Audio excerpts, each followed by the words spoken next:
Welcome to Social Capital Action Plan, utilizing your social capital to gain industry knowledge. So I've always felt that people who are in action during innovative times, that those are the folks that are going to create solutions. And right now, this is a very innovative time.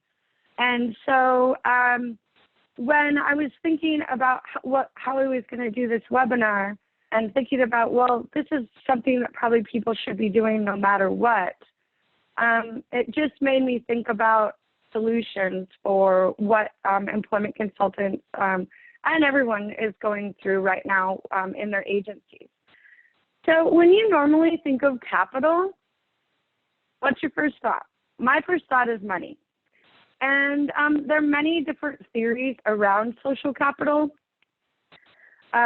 Today, I'm just going to talk about the theory that speaks to utilizing you to assist your job seekers in their employment goals.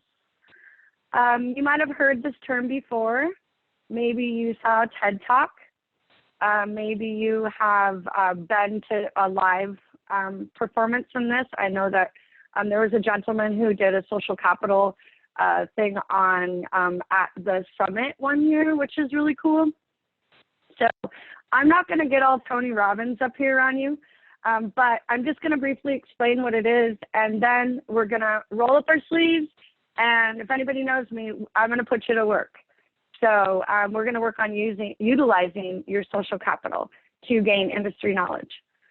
I've always thought that employment consultants were like entrepreneurs. So, for example, entrepreneurs, they take an idea or a problem and they create a business out of it to solve that problem. I think about employment consultants as taking an idea and then creating a job out of it. So essentially, you're actually all entrepreneurs, so congratulations. So what that would mean is that essentially your job would be to get to know different industries and get in the back doors and learn about all different types of industries. And then from there, the jobs will come. It's sort of a backdoor approach, but the approach can be very successful in especially getting more diversified work for people. We get caught up in the 3 F's.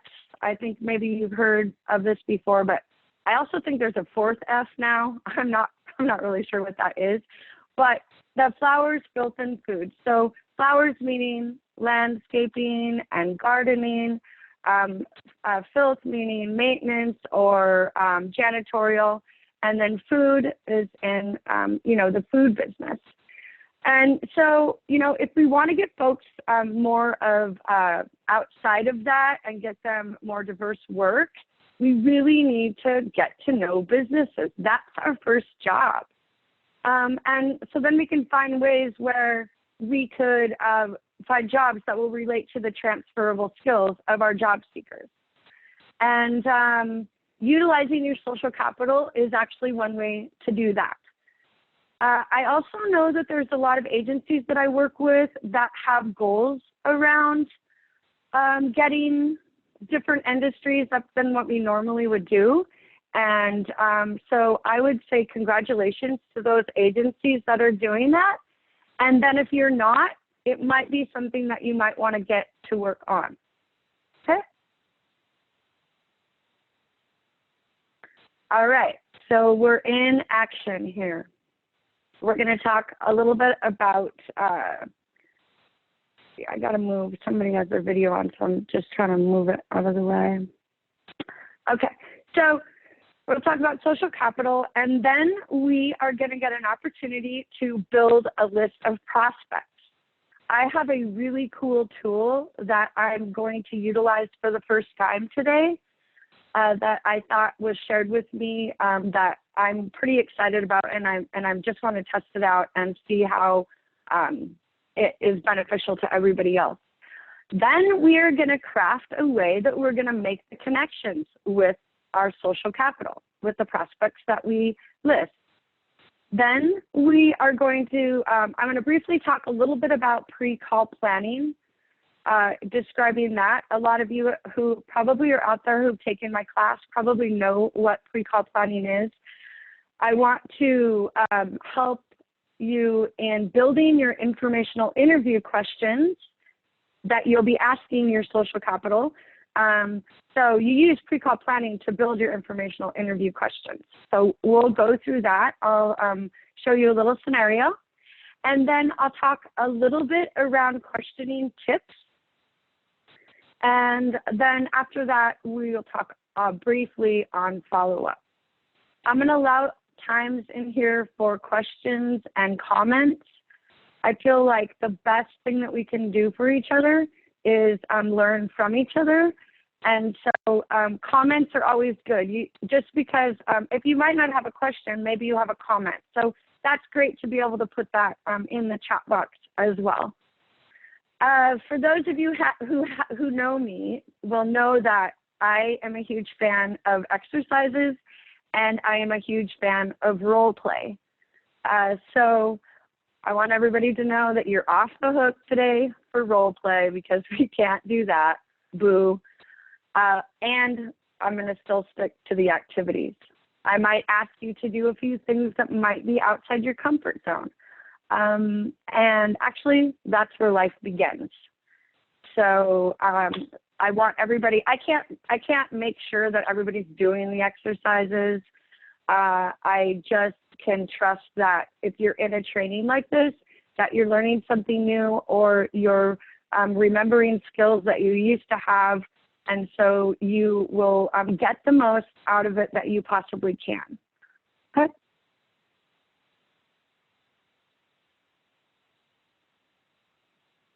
We're going to see a video now. So if you could start your video or start the video, Beth, that would be great.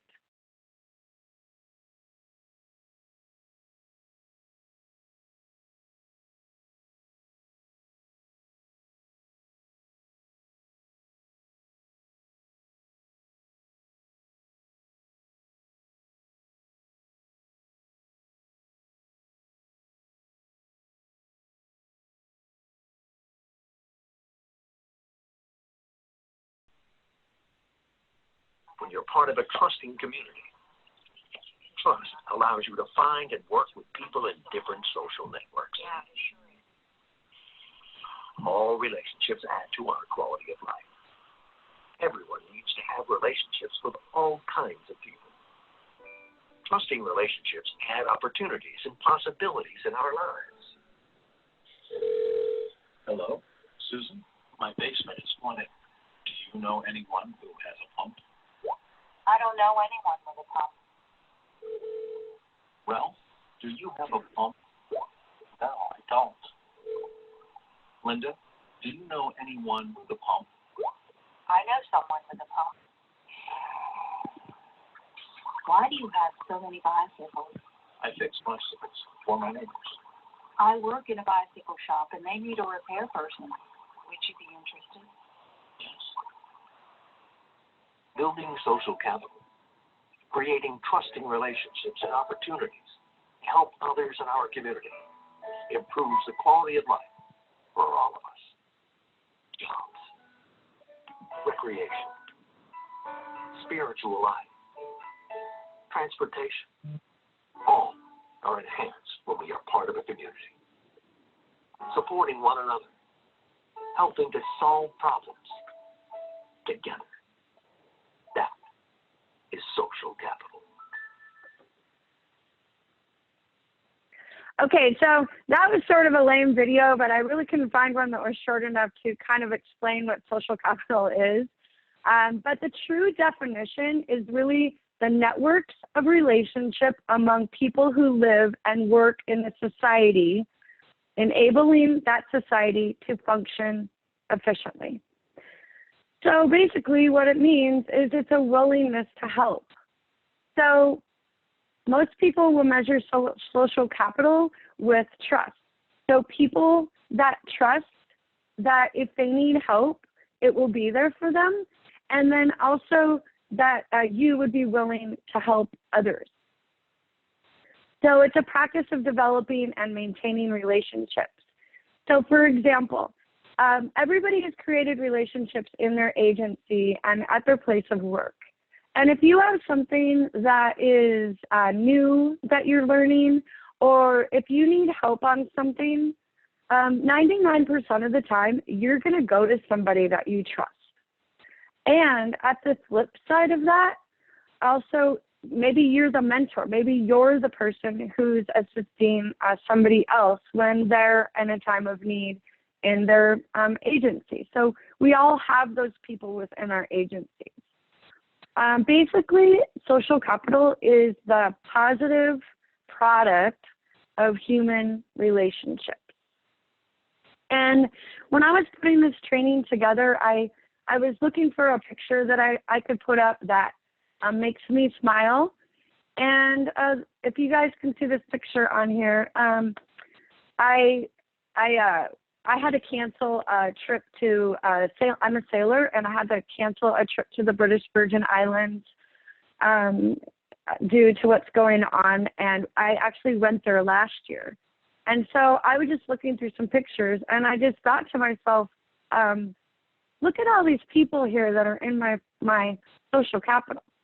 There is such a diverse group of folks that are in particular industries that we should get to know and what goes on within their industries.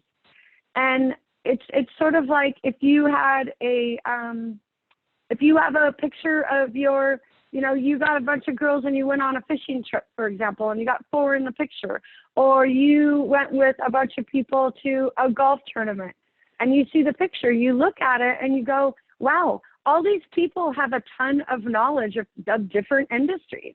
And as an employment consultant, if your job is to get to know different industries, then why not use your social capital to do it?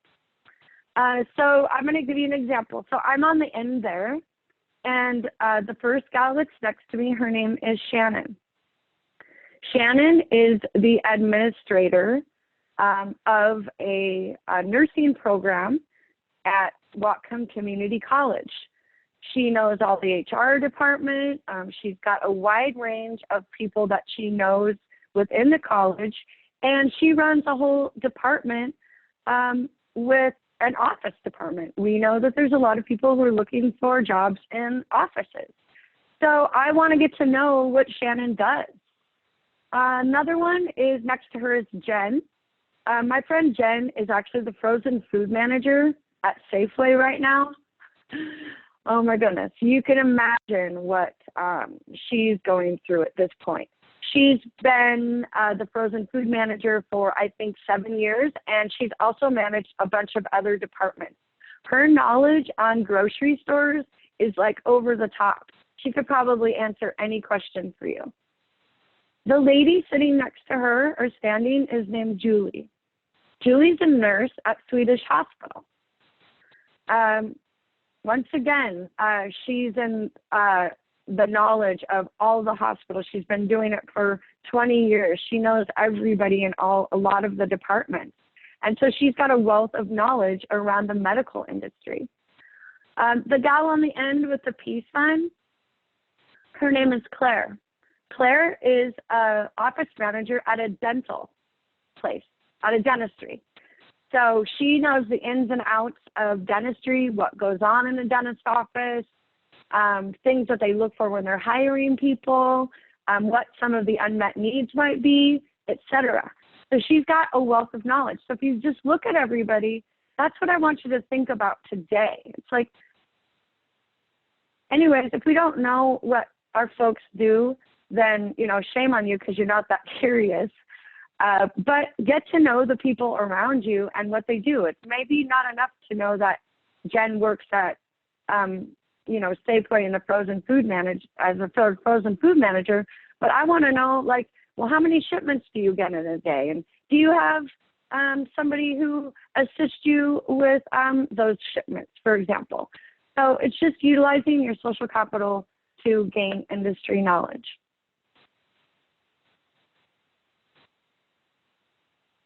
Okay, why now more than ever? Well, first of all, job seekers need you. Right now, they need their employment consultants to continue to work for them so that they can keep moving forward on their employment goals.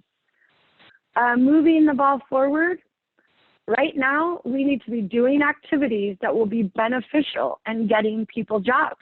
Still, we need to be doing that. Fine-tuning your skills. So utilize this time to fine-tune your skills. Utilize this time to practice your informational interviews.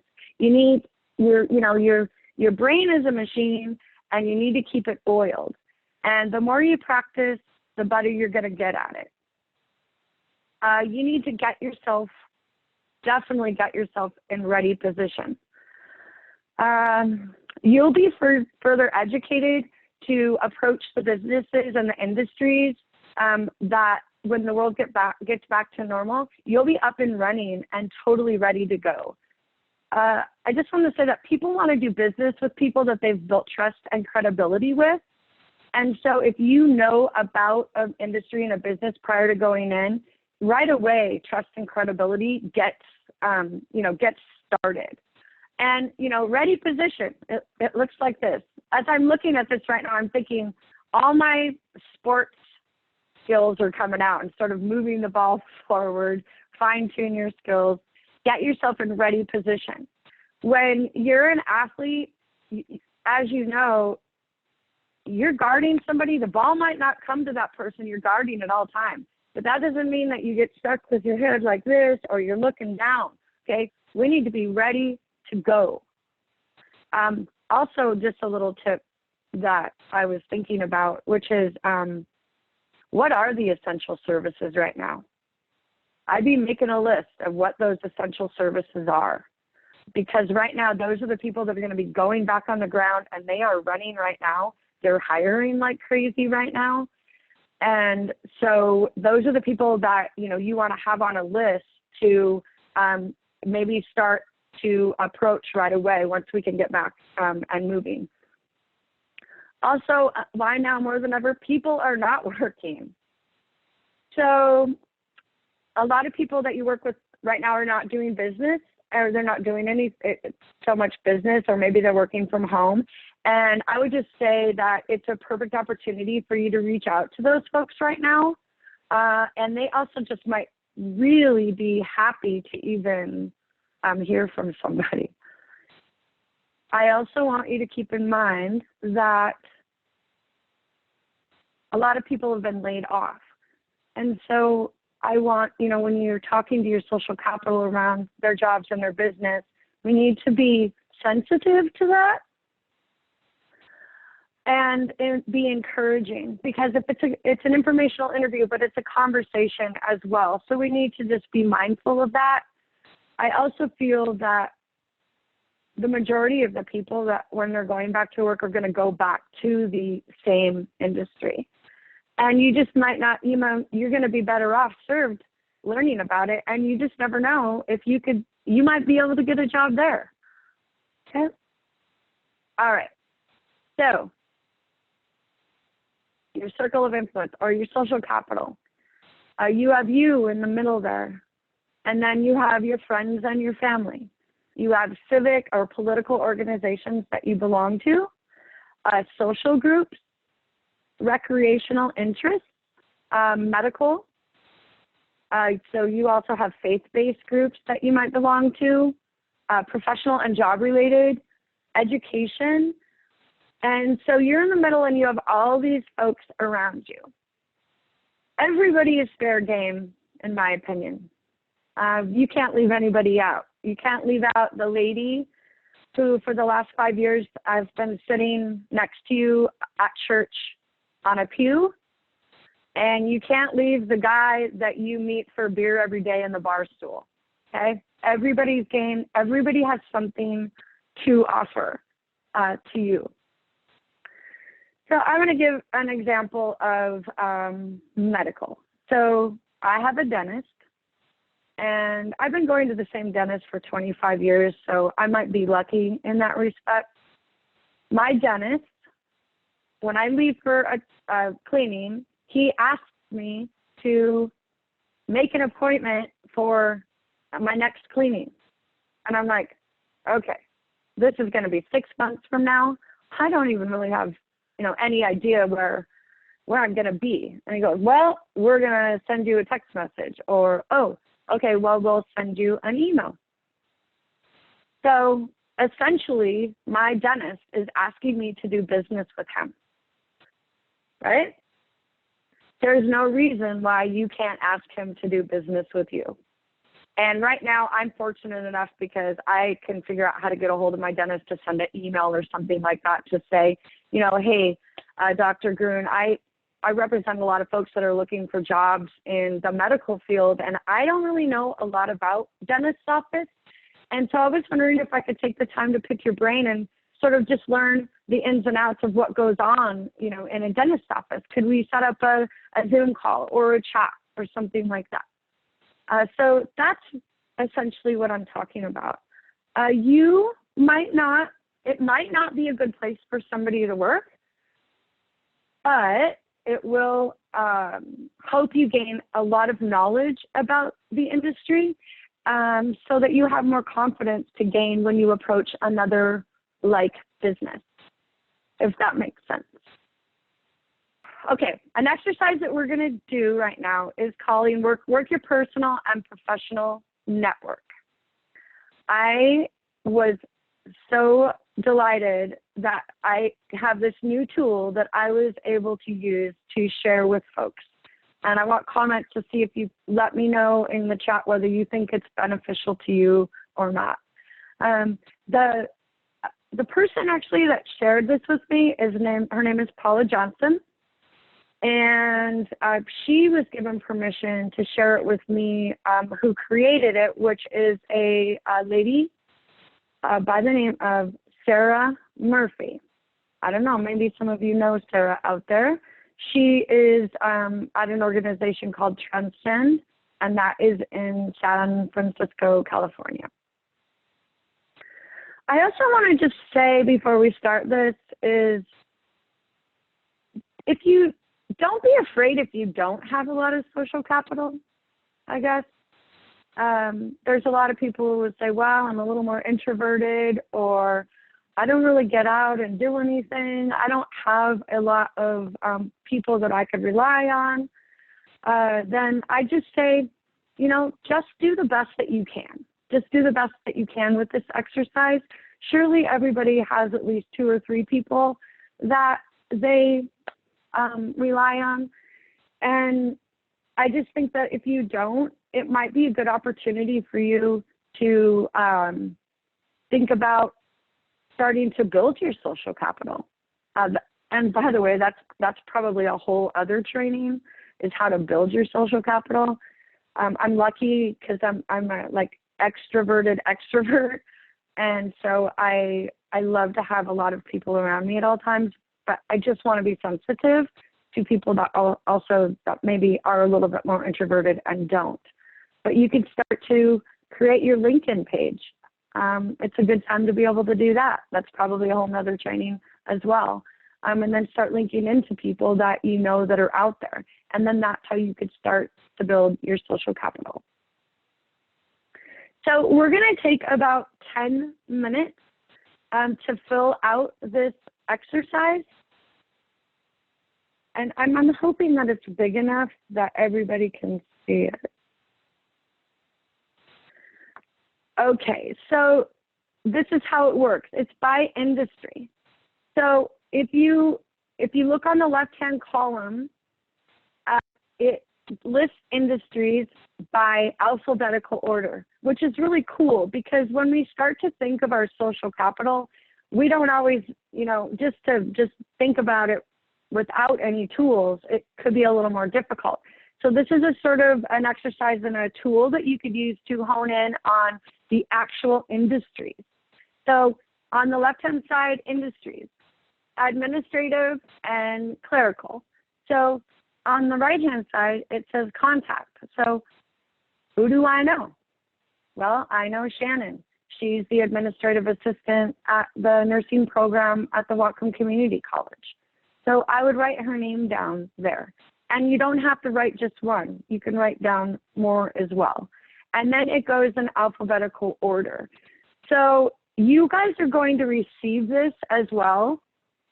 I think that it's going to, I could send it out separately in a PDF, which might make more sense, Beth, is that we should just email this out to them separately so that you have it as a PDF, because I feel like you could utilize this information if you're a program manager out there, for example, and you have 3 new employment consultants that you've hired, or even, job coaches as well.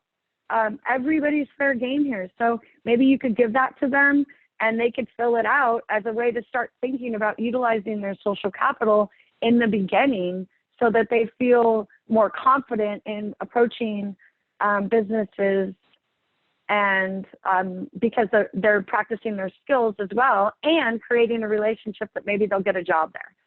So I want everybody to take their piece of paper out, and you just right now, you can only write down the industry, and then I want you to list the contact, and then I want you to go, keep going down and to really think about it. I can only do this in 2 slides. So the first slide, we're going to spend 5 minutes on this. And then at the end of the 5 minutes, I'm going to switch to the other,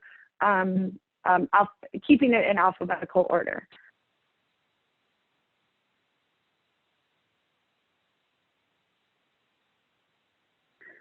Okay, so let's move on to the second one. So the top of the second one is event planning.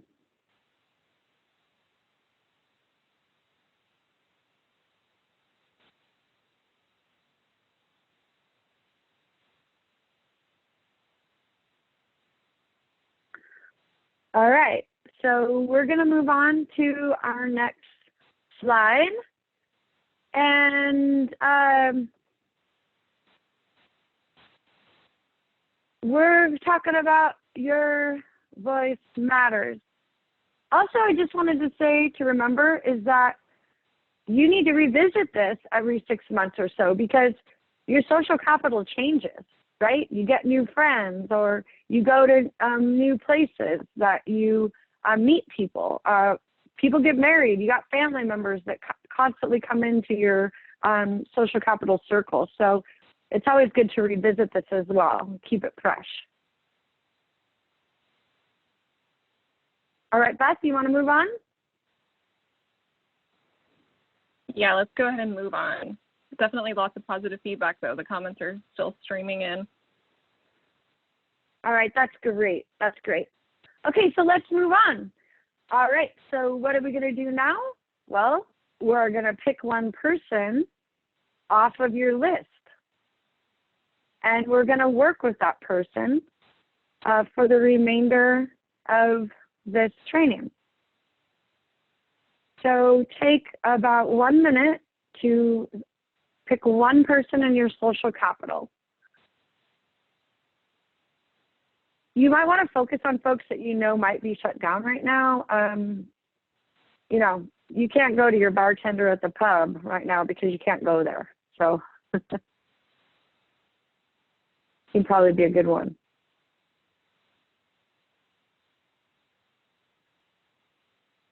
All right, so I'm pretty sure that everybody has picked somebody off their list. That's really great. So today, that is going to be your suspect.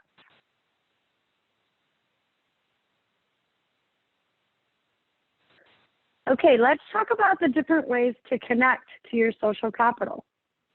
One way that you could do it is via email.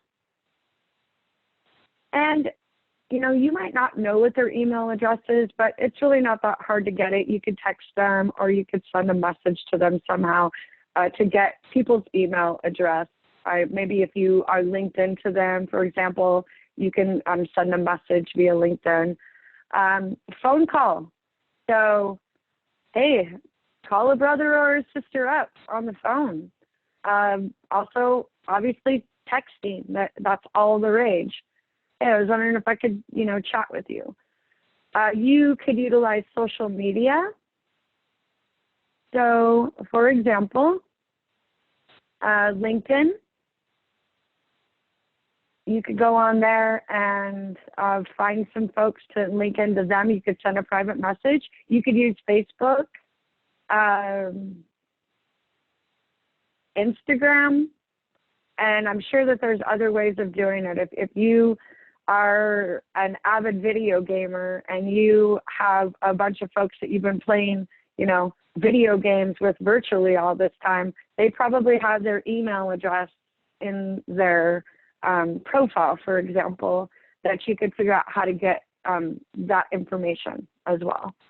And then also in person. So no, not today in person. But like I said, eventually we should be doing this all the time.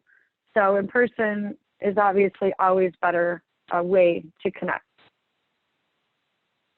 Right now we have more social capital than we have ever had. Social media is so popular that you could really utilize that to your advantage right now. All right, we'll move on to the next slide. All right, how do we open the conversation to the person that we're going to approach? So there's 4 key pieces to opening a conversation. And a lot of people might think about it as being an elevator speech or their spiel. I am not a fan of the word spiel. I don't care for it. And I'm also not that big of a fan of an elevator speech. I feel like people can tell when you walk, when you call a bunch of people and you're saying the same thing to every single person. So what we really want to do is customize it to the person in our social capital that we are approaching. But everybody's going to get a chance to write their own. And so I wanted to provide some guidelines to you as an example. So the first thing that you want to do is you want to get a greeting. You can use the same opening for no matter what media as well. But your greeting, it's like you already know the person. So it could be a really informal greeting that works. So, hey, I'm just calling on a few of my most trusted friends and in relationships and business and social right now, for example. The next thing that you want to do is build rapport. So maybe you ask a question. How are you holding up through all this? Or what is the biggest thing that your business is facing right now because you have to work from home? So just something to build rapport with.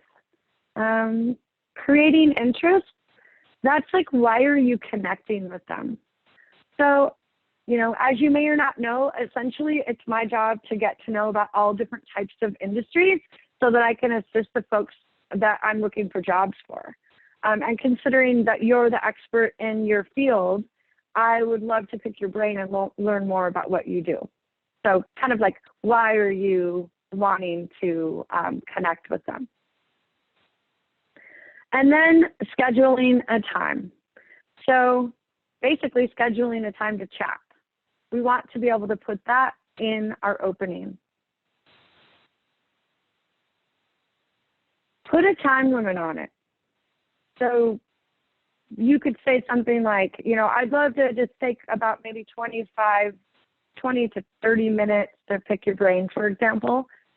I always think it's a good idea to put a time limit on it so people know the amount of time that they have, because most people can say, oh yeah, for sure, I got 20, 25 minutes. But if you just leave it open, then, people might go, whoa, is this going to go on for 2 hours? I got to go out and water my garden or something. So just make sure you put a time limit on it. I have, over the last 30 years, done thousands of informational interviews. And there's one thing that I know for sure. When you start asking people questions about themselves and about their work, you can't get them to shut up, all right? So I wouldn't worry about it too much. Keep on the time limit, but if it seems like it's going really smoothly, it doesn't mean you can't move on. Or you could say, you know, Jack, I know I said 25 minutes, but you're giving me so much information. Do you mind if we, just keep on chatting or go on for a few more minutes? So it's okay. We need to be human, actually, in all of this right now.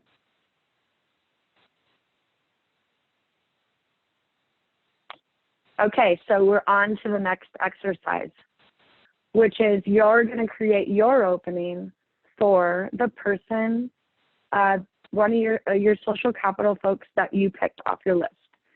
And on the bottom, I put greeting, build rapport, create interest, and schedule a time. And I just wanted to give you an example of maybe an email that I might write. And then I want you to take a moment to create your own opening.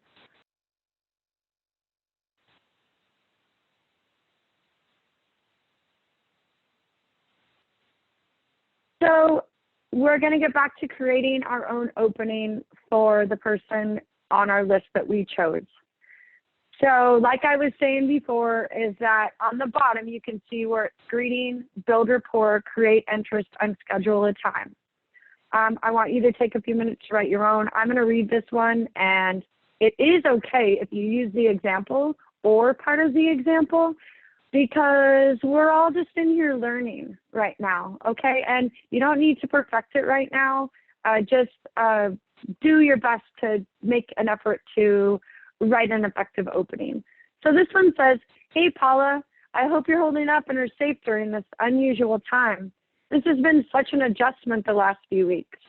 I'm calling on a few of my most trusted relationships who I know would be available to help me out. As you may or may not know, I work for a nonprofit organization, and one of the really cool things about my job is I get to learn about all different types of industries. I know you work for Dr. Boyce, so I was hoping that we could connect via Zoom or phone for around 20 minutes, just so that I could ask you some questions and learn more about the dentistry business. Is there a time in the next 3 days that we could chat? So some key things to that would be, I gave an amount of time that it would take. And then I also said, is there a time in the next 3 days? So you don't want to leave it open. You don't want to say, hey, when would be a good time? And for those folks who maybe don't feel like that saying, do you have next Tuesday at 3 o'clock available? That might be a little too much as well. So saying something like, is there a time in the next few days that we could chat? I thought about this last night when I was thinking about this presentation. I was thinking about Zoom. Everybody is on Zoom right now. We don't know who's Zooming who.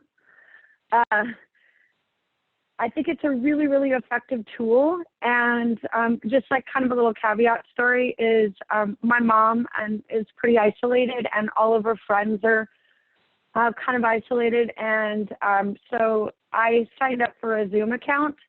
And I know that you probably logged on to this, and that's great, via email. But you can actually go on to Zoom, and you can create your own account. And it's free to do so. Your free account actually only allows you for 40 minutes to be able to connect with folks. And I don't know the number of people that you can connect with, but it's free for up to 40 minutes. So it also might be a good tool for you to utilize to introduce people to this. And you could actually have a chat so you could see their face. And that would be kind of a cool way to do an informational interview as well. And then, I got my mom and her friends together, and they just loved it. And now they're taking it, we had a virtual happy hour, and now they're taking it on their own to connect with other people. So it's a good opportunity to be able to share this Zoom platform with other people as well. I just want to let you know that I signed up to have a bunch of people on my Zoom, and if anybody knows me, they know that I always ask for a deal. And so I called up Zoom and I said, hey, as I was logging out, because I wanted to do the pay part, there was a promo code, and it said, I thought, oh, I wonder if there's a promotion. So then I looked online and I couldn't find a code. So then I called. Well, I was on hold for a really, really long time. And the guy comes on and he goes, how can I help you? And I said, well, I was just curious of whether you had a promo code.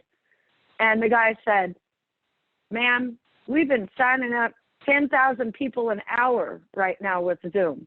So, no, we don't have any promotions going on right now. And then he said, you're lucky that we haven't raised our prices. So that's kind of funny, the story. Don't be looking for any promo codes for Zoom because they're really busy right now. Okay, we're going to take 5 minutes right now for you to create your own opening. So take out your piece of paper, consider the business and the person that you're approaching in your opening.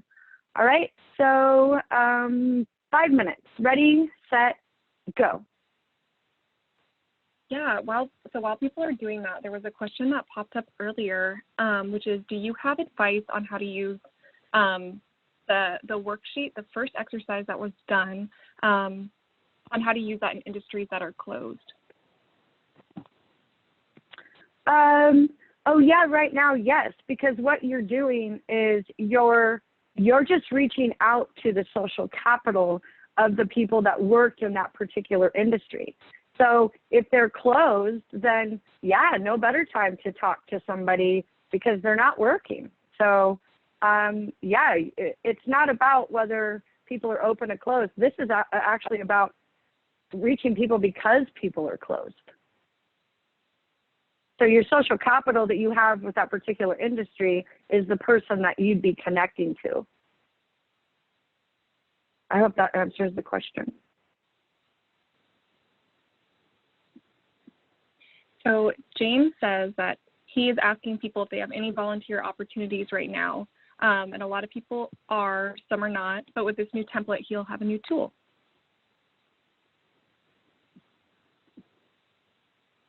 Great, thanks for sharing, James. What else is anybody doing out there? We do have another question asking if you could give more examples on how to build rapport.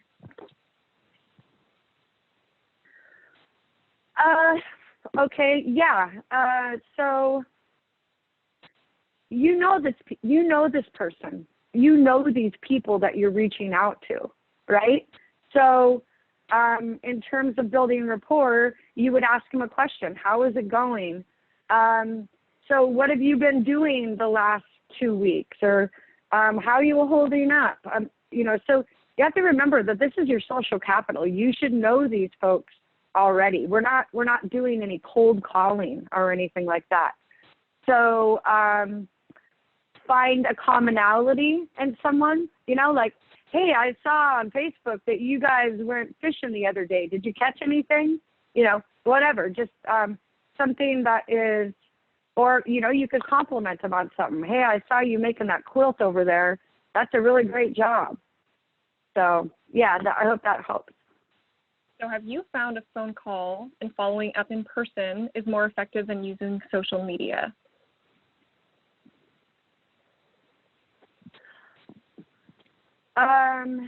Okay, so have you found that making a phone call and then following up in person is better than using social media? Yes, I think that following up in person is always the best thing to do. And right now we can't do that. So that's the whole purpose of this training, is that we're focusing on the people that we do know to be able to connect with them via Zoom or via phone. When you're going to do your informational interview with your social capital, it's going to have to be on Zoom or the phone. I suppose you could type the questions out and then have them answer. But I think if you can get somebody on the phone or via Zoom or some sort of like FaceTime chat will be the better thing to do. All right, so thank you, Val. A couple things that people are doing. I'm seeing that some people are doing informational interviews over the phone. We have reaching out on social media. Let's see. constantly communicating with the employees we already have and working angles with different departments within the relationships already built. That's great.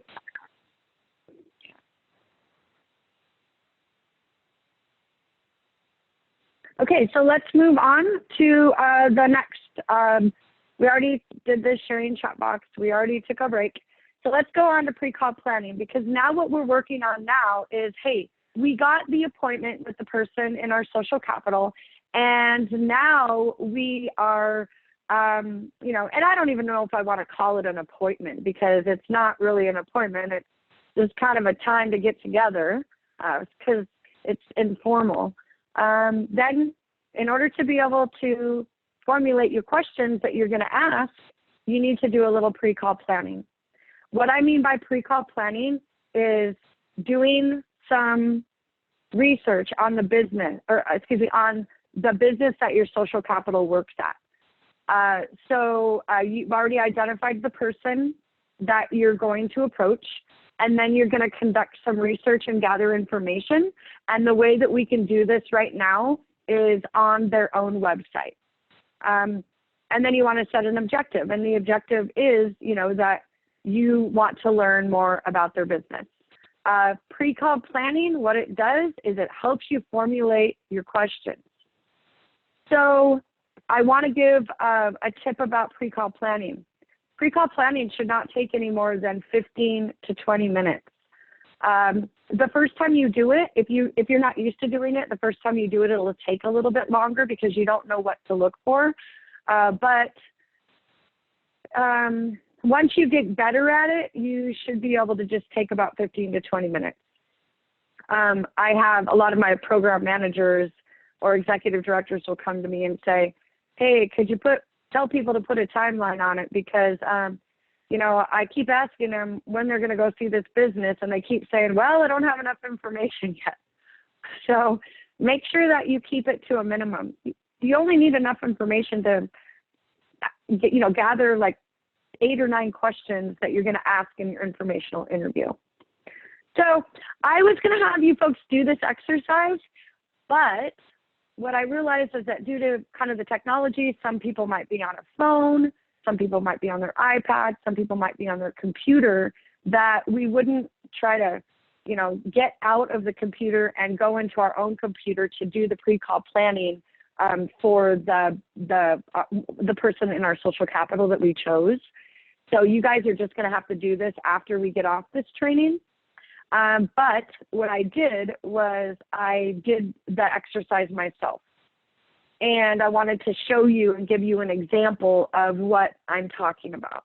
So let's just say that I have a friend, his name is Andrew, and he's in my social capital. He's been my friend for 20 years. He works at Honda of Burlington. And let's just say, you know, I was going to, in the automotive section, I wrote Andrew's name. Then I go in and I'm going to go to his work, because I already asked him if I could have an informational interview to learn more about, you know, his car dealership. And he said, sure. And it's 3 days away. So now I'm going to prepare myself for my informational interview. And so Honda of Burlington is who I chose. So I'm going to show you on this next slide the things that I found out in about 15 minutes or 10 minutes about this company. And then on the other side, I'm going to show you the questions that I formulated based on the information that I gathered. Okay? Hope that makes sense to everybody. So here's what I found out. The first thing that appeared to me, which is a good thing on people's websites, is that the hours of operation. You know, this was 3 days ago I put this together. Hours of operation have totally changed since then. So yeah, their hours were 9 to 6. So in my mind, my curious mind, the first thing that I think of is, oh, so, you know, Andrew, when I was doing some research on your car dealership, I noticed that your hours from 9 to 6.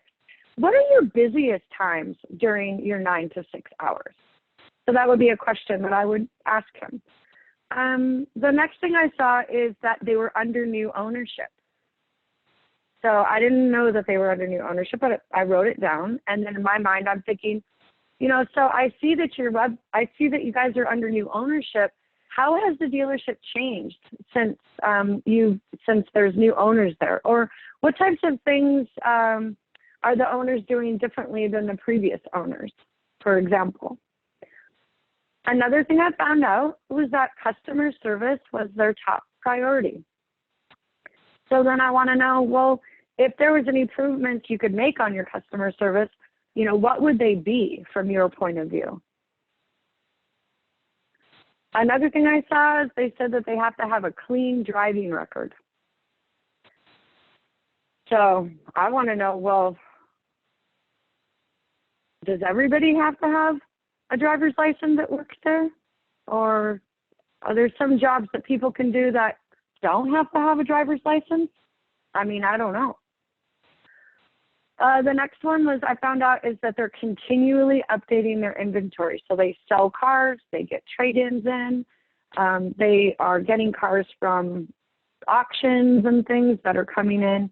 So I want to know, tell me about the process that you have when you receive cars. So you get new cars in every day, all day long. What's the start from the end to getting that car on the lot? And, then asking another one, which is I thought that they had a strong supportive culture. So I want to know, tell me more about that. What is your strong supportive culture in this car dealership that you work at? Another one would be so it said that you had to have dealership experience. And so I want to know, so I saw that you said everybody has to have, or that your website said you have to have dealership experience. So what jobs do you have that maybe don't require any experience? Or are you willing to train people so that they could actually get experience? Another one was diversity was important to them. So my question right away, what I thought in my head that I would ask Andrew was, have you ever heard of supported employment? Or I know you're my buddy and you probably know what I do, but maybe you don't know the ins and outs. Do you know what supported employment even means? Or have you worked with somebody, have you had a supported employee before, for example? So I can't stress enough that the questions that you ask should be determined on your pre-call planning. And I'm going to give you an example, because if I had to have everybody raise their hands to ask them if before they got the job at the agency they work at right now, whether they went to the website, I would probably get 75%, if not more, of the people that said they did go to the website prior to getting their job at their agency. And then I would ask them, well, tell me why you did that. And they say, well, because I wanted to get the job. I wanted to impress them.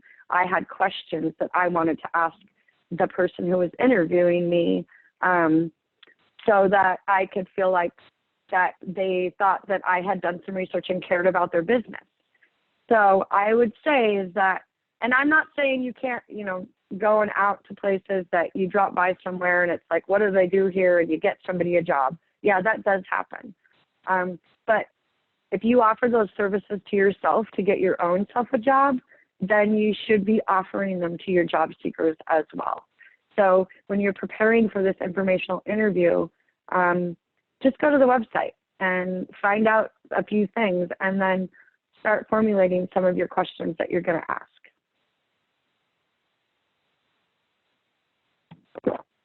I'm not used to having to do all the talking. Well, maybe that's a lie. Okay. Create your questions.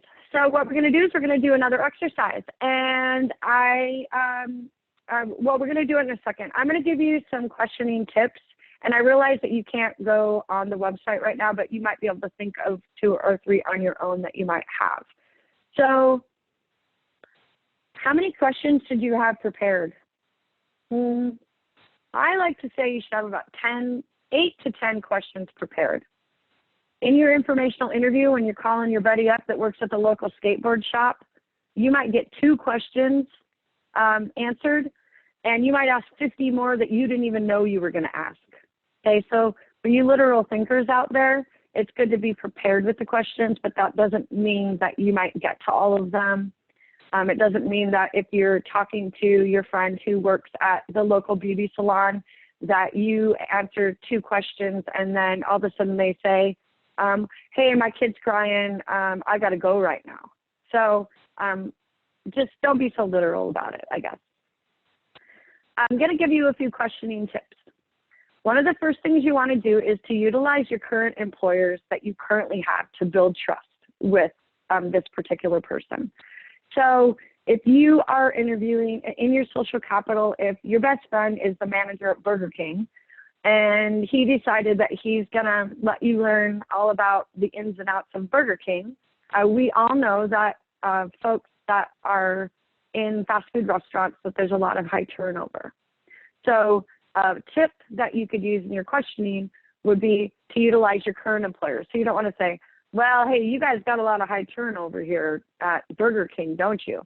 A different way to do it would be, that's more powerful, would be to say, so at our agency where I work, we actually work with about 3 or 4 other folks in the fast food restaurant business, and they experience a lot of high turnover. Would you say that that's the same for Burger King as well? I'm wondering if my my AirPods are gonna go, because I keep hearing these dun dun dun dun in there. And so if it does go, I'm hoping it doesn't cut me off and that I could change my audio to speakerphone. So I had 100% charge, so I'm not sure what happened. Okay, let's just go on. Utilize your oh gosh. Okay, I'm going into speaker mode, Beth. Be okay? Okay. But yeah, it should be an easy transfer. Say that again? I said that should be an easy switch. Okay, I'm on speakerphone now then. Okay. Hey, Val. Yes? There was a really great question that came through the chat box, so I'm just going to take this opportunity to ask you really quick. How do you handle the application process where employers say you have to apply online? How do you get to the person that does the hiring? Okay, so that's a really, really good question. Probably not a question that pertains to this training, but I can give it my best shot. Before I would approach any business or apply, I would always find out whether you have to apply online or in person.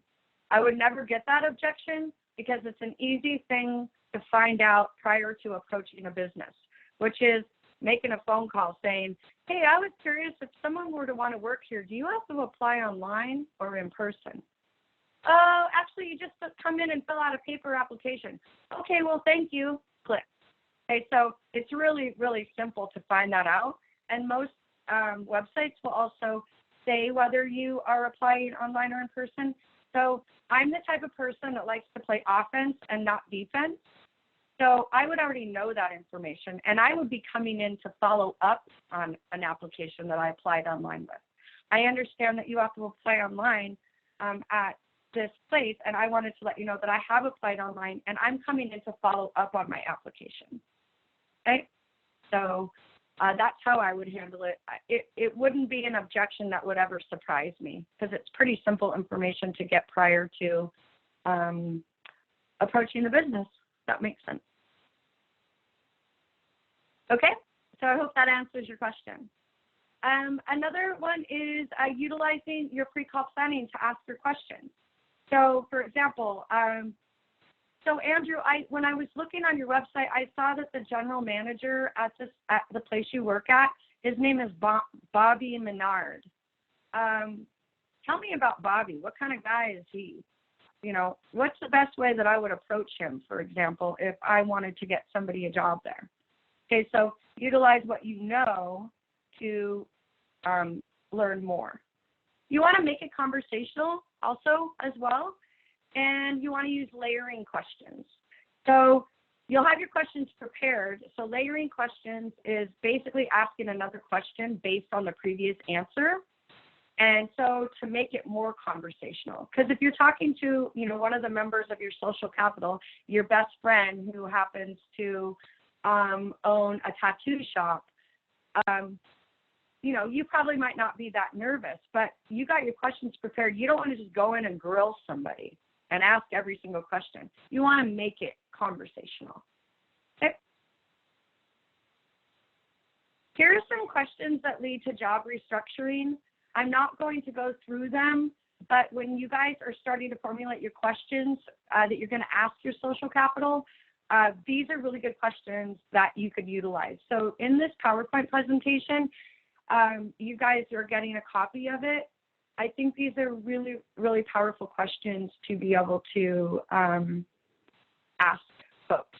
Okay, so I'm not going to go over it too much, but the only thing I would say is it's like a question that you would ask. If you were to ask your coworkers, Andrew, what they need additional help with, what would they say? Okay, so that would be an example that you could utilize when you formulate your questions. Okay, I want to take a few more minutes. It's 2:45, so this is great. I want to take some time for you to, so you have, just to go back, you have the person in your social capital that you want to reach out to. Let's just say it's your brother, and your brother is a mechanic at Honda of Burlington, whatever. I want you to take some time. I want you to write 3 questions. This is without pre-call planning that you would think about that you might ask him when you get to do your informational interview with him. So we're going to take a few minutes to think of these questions. And I'm going to say, I'm going to give, let's just say 5 minutes. And if you want to be an overachiever, you can always write more than 3 if you have the time, or if you are a person who's very curious and already knows how to write down questions, start writing down more, all right? So see you in 5 minutes. I hope everybody did good in getting 3 questions. And so then just take the time to do more. It's quite a feat to think about questions that you might ask the person in your social capital when you haven't really done a lot of research ahead of time. But it's kind of fun to just freestyle too as well. And a lot of employment consultants are like that out there. And freestyling is a cool way to do it. I just think that you maybe need to have some grounded questions to be able to ask. People get nervous. And so the cool thing about this is in your social capital, when you are doing your informational interview, you can practice your cadence. You can practice your follow-up questions. And because I think that when people get nervous, they tend to talk too fast. And so I don't think you'd be that nervous doing this with, your buddy you play basketball with in the city league or whatever. So it'll help you practice to be able to do it when you're approaching a like business or industry. And like I said, don't leave out the fact that you might not get a job at that person's place where they work. But right now we're just trying to learn about the business. That selling is not telling. It's 80% listening and only 20% talking. So that's where all the questions come in, because then you're going to do all the listening. Okay, so also don't forget to take notes when you're doing your video chat with somebody or you're on the phone. Please don't forget to take notes. It's really important. Taking notes can be sometimes difficult. I actually am not a very good note taker. When I'm doing a consulting with an agency and I'm asking questions, I'm doing my informational interview with a program manager, for example, I get done and I look at my notes and I said, oh my gosh, what did I even write there? So just make sure that you can practice taking notes, and it's a really good time to be able to do that.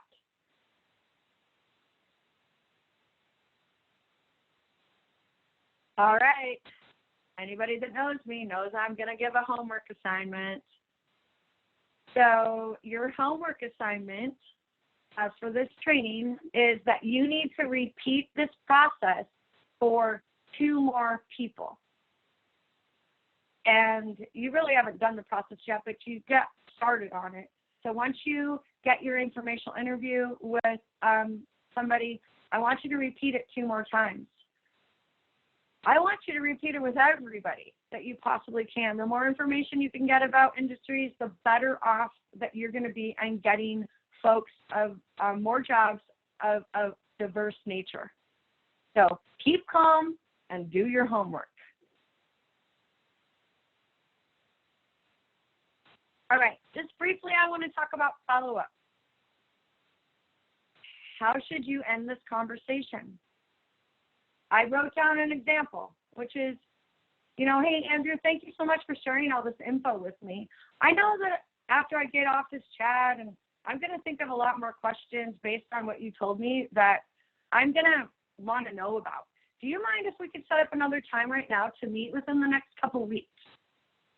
So people will always tell me, they say, Val, oh my gosh, I got 3 tours last week, or I went in and got 3 informational interviews. I got tours and I went, it was amazing. And then I went back to the office and I sent them an email telling them, thanking them. And then I wanted to get together with them again.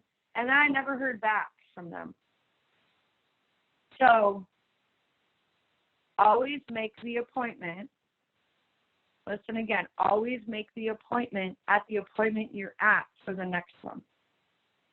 It's a lot harder for people to not make an appointment with you when it's a lot easier for people not to make an appointment with you if you're not in person with them or you're not talking to them on the phone. So make sure that you ask for the next appointment at the appointment that you're already at. And some people would say, well, I don't want to be pushy. Well, first of all, this is your social capital, so it's a good time to practice it. But if it's in the real world, I guess you could go back and email and hope to hear from you. So one thing, again, we lose 100% of everything that we don't ask for. Another thing I want you to do, let's just say you go wild and crazy and you get 10 informational interviews in the next, week. Put these leads in your CRM. CRM meaning customer relationship management system. If a lot of agencies have very extensive, Setworks, for example. There are some agencies who have an Excel spreadsheet in their, in their hard drives, for example. And then there's some agencies that, they don't really have any at all, and they just kind of talk to the other person about what they saw, or they talk to their coworkers about it, or maybe they write it down. So there's all different types of ways people keep track of their leads. You need to keep track of these leads. These are actual leads, and they're very important. The other thing I want to encourage is any executive directors who are in here, any program managers that are in here, please follow up with the employment consultants after this training. If you are a program manager and you know that 4 of your employment consultants went to this meeting, the next time you have a Zoom meeting or you talk to them on the phone, say, hey, who's the person that you picked off your list? Or what are the 3, did you get your informational interviews? Tell me all about it. Please follow up with them, because, trainings are about learning, and then we want to have action after this. And so for all you employment consultants, you better make sure that you do this activity, because now I got all these program managers and executive directors that are going to follow up with you on this. It's very important. So if you don't use it, you lose it.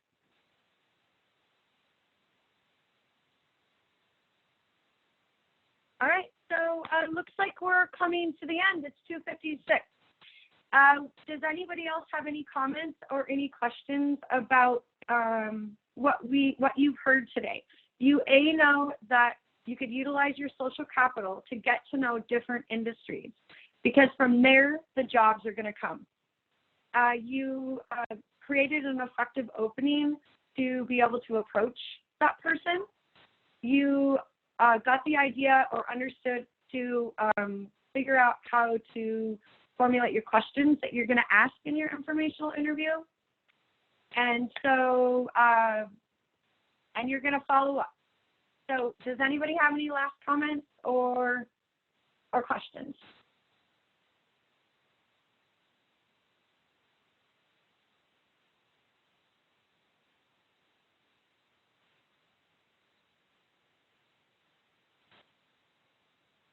It looks like we have one question asking if there's going to be a follow-up training on taking this step and moving into the next step.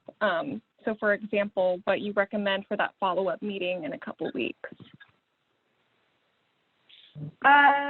Okay, so I think there was two questions, which is A, for me, am I going to do another webinar that's going to move on to the next step? And then B, what do we do in the follow-up meeting when we get it?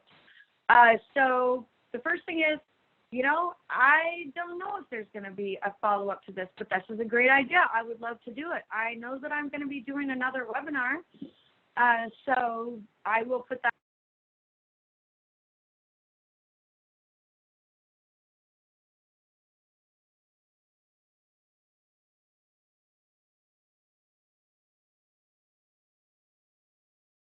And maybe you go on and learn more information about the business that you want to ask, or maybe there's particular places based on the conversation that you want to go to with that person. So you're basically just moving on to gather more information based on the information that you received.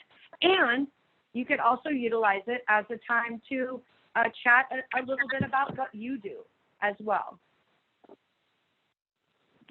But I just wanted to point out to remember that please don't call your social capital and start explaining everything about your agency and how you help people with disabilities get jobs.